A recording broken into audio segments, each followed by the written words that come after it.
What is going on, people? Today we're going to go ahead and touch on a subject that I think most guilds has either gone through, are about to go through, or probably have already gone way past. And I think CaE is kind of like in that place, and it's specifically regarding barons, because it seems like baron for a lot of guilds dictate what guilds do. And what I mean by that is, you know, guilds either migrate right before Baron, or they'll wait till the Baron to happen, and then after the Baron, then they'll migrate out. There's a lot of movement either right before Baron or after Baron, and a lot of the alliances that they form are specifically for Baron, and it's one of those instances that Baron it would seem to dictate a lot of what goes on. Specifically the higher end guilds, you know, the guilds that have people that they want to push for barons and things like that. And CaE has kind of been in that little circle, if you will. We've migrated with other big families, specifically for barons. We've made alliances for barons, etc., etc. And it seems like now is the time where it's like, do we continue to do that, or do we change course? It's a very interesting dynamic that I think I want to touch on, and I want to see what you guys have experienced. If you've been in a guild that's like that, if you've changed course, and how you felt about it. Interesting thing, we actually got the 1+1, the Gala special. I know that there's a lot of people that were waiting for this double coupon, especially for like Rising Champ, etc. So it is here. Make sure that you take advantage of it. And speaking of taking advantage of this double coupon, here's a word for the sponsor of today's video. Now let's talk about the Huawei Appgallery and the offers that they have currently, and also one that's right around the corner. Right now they have a 50% off coupon with an extra 15% back in points, and those points you can go ahead and use to get more packs as well. So these type of coupons are something that you really got to take advantage while they're here. If you take a look at the free codes. They have a code for $2 or the equivalent to your current currency, and they also have weekly 50% coupons. So on this one, for instance, we have 50% off a $5 pack, and then the 50% also out of a $20 pack.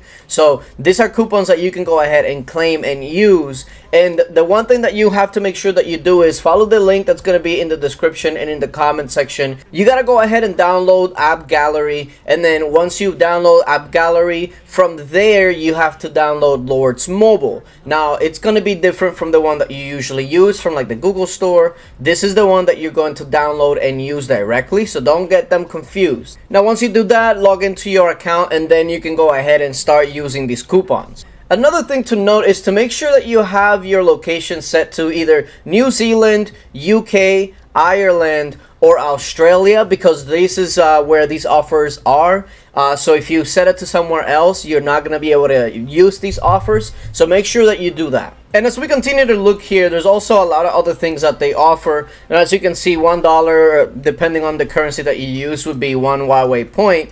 And they have quite a few different guides for you if you are having issues with anything, can't figure something out, or getting an error, etc. They do have some information here. They also have a Discord server that you can actually go to with any sort of issues that you might have, and they'll look to help you from there as well. If you go right here, you'll see that the Discord they'll have here for you to join. Now, in addition to that, they have the loyalty rewards, which is a point-based system where the more you spend, the larger the coupons you can claim. And that'll be in addition to all the other rewards and events that go on. There is also the VIP program, where if you're a bigger spender, if you spend over $500 a month or equivalent to the currency that you're using, then you are going to be able to get even more coupons that you can then in turn use to buy more packs. So there's so many things that you can use all at the same time, from events to VIP to loyalty program, that the savings is going to be through the roof. But like I mentioned, these are the offers that are currently available, but there is another event coming up here soon that's going to revolve around seashells. Now, the way that this is going to work, you have daily check-in for seashells,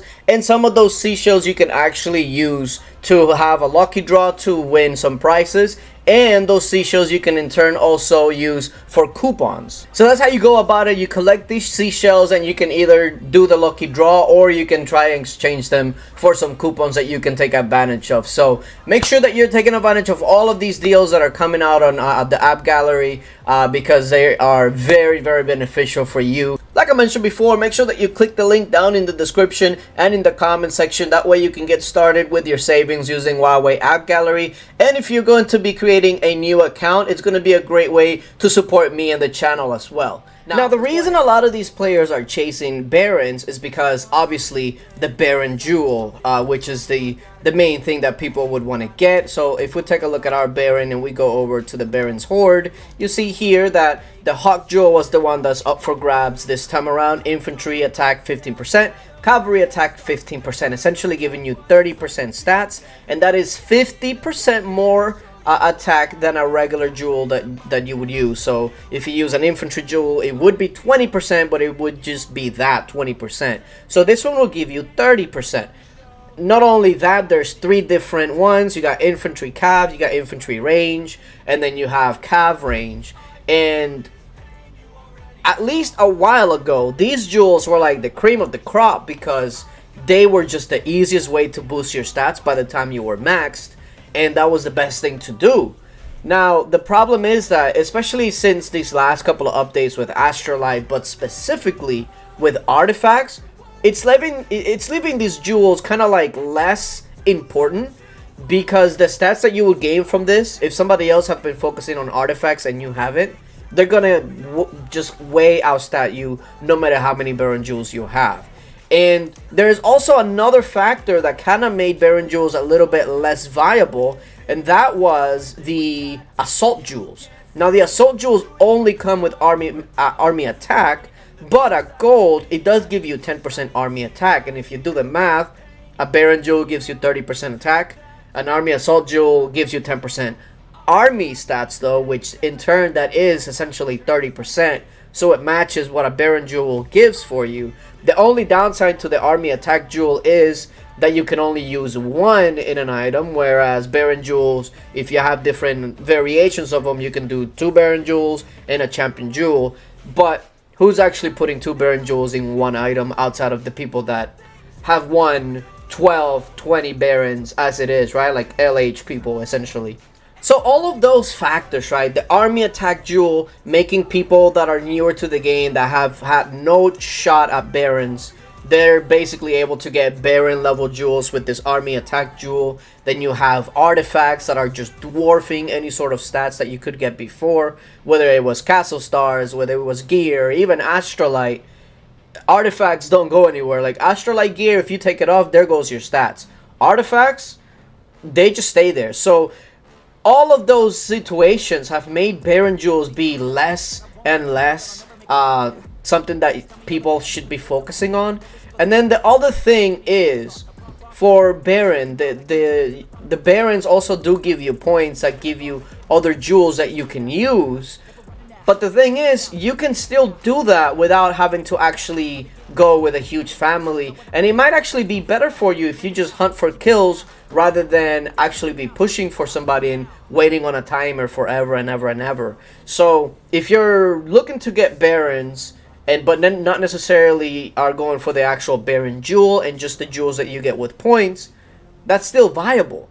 Now, the thing that also makes this a little bit interesting is that when you're pushing somebody for Baron, you generally have to travel with 5, 6, 7 different family guilds, because if you're only rolling in there with Baron with 1 or 2 guilds, maybe even 3, you're probably going to have no shot at all. So unless you travel with a huge family, 5, 6, you're not going to get anywhere unless you just get super lucky and get a really dead Baron, which has happened, but you can't really bank on that happening for you, right? So what happens when you roll with a huge family? You migrate to a kingdom. Usually that kingdom dies within a week, and then you're just kind of stuck there waiting for the next Baron to migrate, or waiting for somebody to drop on you. It's just, you get into this cycle, right, where it's like, okay, it's right after Baron, let's migrate. Oh, a week later, everybody migrated out, but we have such a huge family that we can't just migrate every time. So we gotta wait till the next Baron. So it's migration, Baron, migration, Baron. And funny thing happened this last Baron. What we ended up actually deciding as a group, that the whole group that we were in and whatnot, that we were doing Baron with, everybody just kind of went their own way. They went to their own different kingdoms and whatnot, and we just went and did our Baron. We just went in there, got some kills, whatever, right? It wasn't a big deal.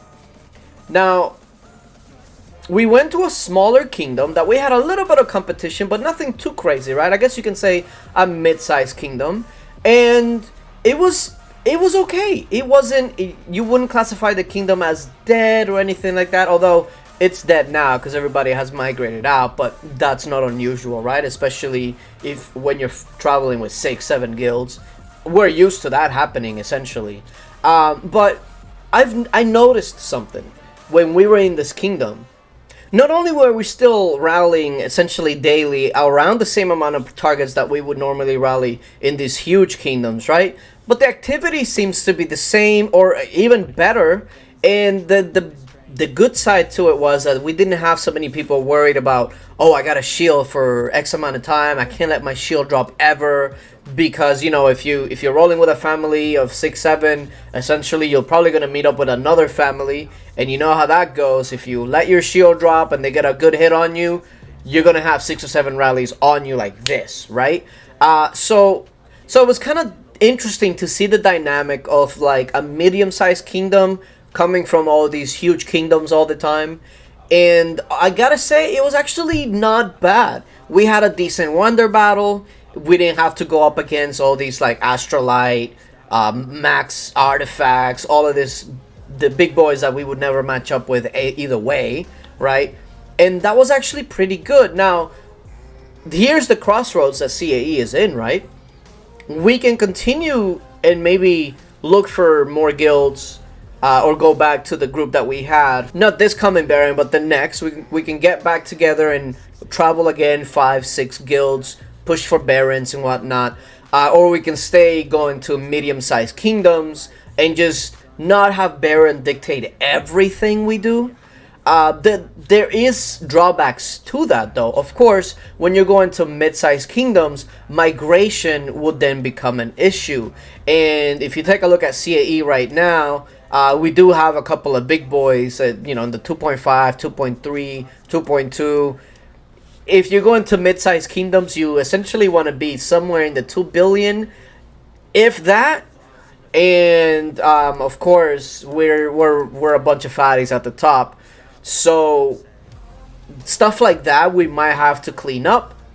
But at the end of the day, it might actually be beneficial for us to actually go to some mid-sized kingdoms and see how that goes. On the flip side, though, if we continue to go with like the bigger families and whatnot, migrations would be a lot easier. Barons are always fun, especially when you're coordinating with multiple guilds and you have a decent matchup. But it's just one of those crossroads where it's like, I wonder what the best would be. I don't know. I really still haven't decided as far as what the best course of action is right now. But I will say this, Baron is not nearly as important as it was. And so I think going forward, as far as with CaE, I don't think Baron is going to be like the biggest factor out of, you know, all the decision making. And I feel like a lot of guilds, I've noticed that there are a lot of guilds that have kind of done the same. They're good guilds that would definitely be very good in Baron and whatnot, but they rather stay low might. They rather migrate maybe a couple times a month, maybe once a month, but it's not all predicated towards Baron or pushing somebody for Baron, etc., etc. So I'm still in the decision-making process, if you will. And if you have either been a part of a guild that's like that or kind of been through that transition, let me know how it went for you, because it's going to be pretty interesting, I think. Essentially how we go about the future here. Of course, CaE is recruiting. So after KVK, I think we have maybe like 12 hours or so before Guildfest. So if you're looking for a guild, make sure that you read our board to apply. And yeah, make sure that you again, go to the link down in the description and in the comment section. And yeah, appreciate you guys for watching. Let me know what y'all think. What should we do? Continue doing Baron and family stuff, or kind of just go off in our own into mid-sized kingdoms and have our fun there? I don't know. It'll be interesting. But yeah, appreciate you guys for coming through, and until later. Bye.